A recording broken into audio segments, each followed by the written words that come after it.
అమ్మ నాన్నలేరా? ఇంకా ఆఫీస్ నుంచి రాలేదురా. ఇదిగో అమ్మా. ఈ డబ్బులేంటి నానా? నా ఫస్ట్ సంపాదన.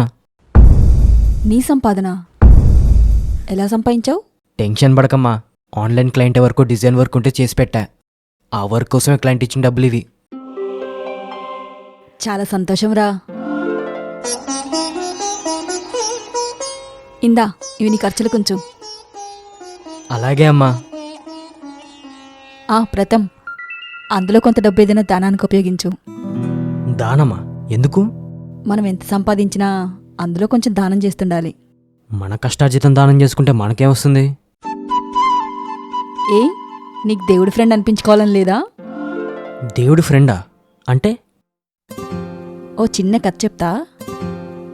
ఎండాకాలం పొద్దున 10 గంటలకే విపరీతమైన ఎండ. ఆ ఎండలో ఓ పేద పిల్లోడు కాళ్లకు చెప్పులు లేకుండా గుడి ముందు పూలమ్ముకుంటున్నాడు.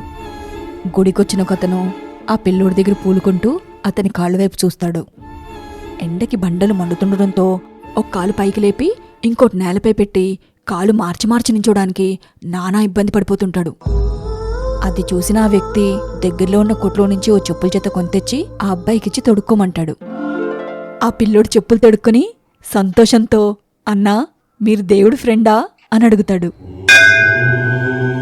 ఆ వ్యక్తికేం అర్థం కాక, ఎందుకలా అడుగుతున్నావు అని అంటాడు.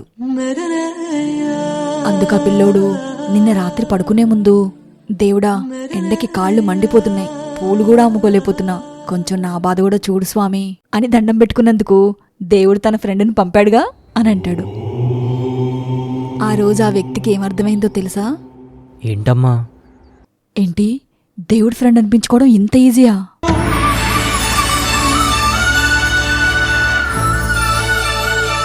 మనం చేసే దానాలు చిన్నవైనా కొంతమందికి అవి వెలకట్టలేని ఆనందాన్ని ఇస్తాయి.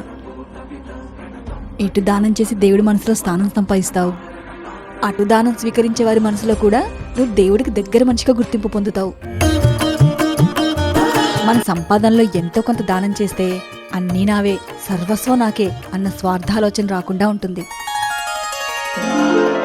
అమ్మా, నేను కూడా సంపాదించడం స్టార్ట్ చేసినప్పుడు అందులోకి వచ్చి దానం చేస్తాను. నాకు కూడా దేవుడి ఫ్రెండ్ అవ్వాలని ఉందమ్మా.